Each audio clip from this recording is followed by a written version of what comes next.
कमी होताना आपल्याला पाहायला मित्रांनो भेटेल. चालू पाच असलेला चेंडू आणि चार सामना धावांची गरज. दोन्ही शिंगची टीम आहे अंतिम भैरवनाथ अखेर त्या विद्यालय ठिकाणी शिंगवे आणि बोलली दुसरी शिंगची टीम आहे कासारमळ्याची.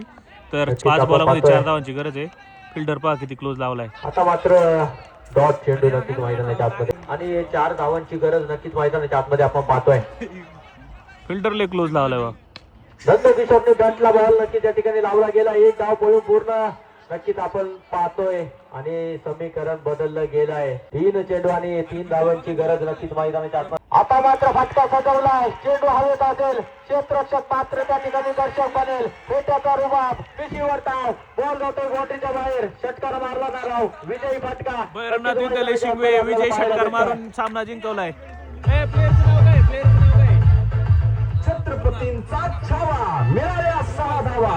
कृपाल याने अक्षय शेठ गाडवे 3 बॉल यांचा आकाशाला गवस निघाला. एका बॉला षटकार मारून सामना जिंकून दिलाय. हार्दिक अभिनंदन भैरवनाथ विद्यालय शिंगवे. षटकार मारून सामना जिंकून दिलाय. त्याला सामनावीराचा किताब जातोय.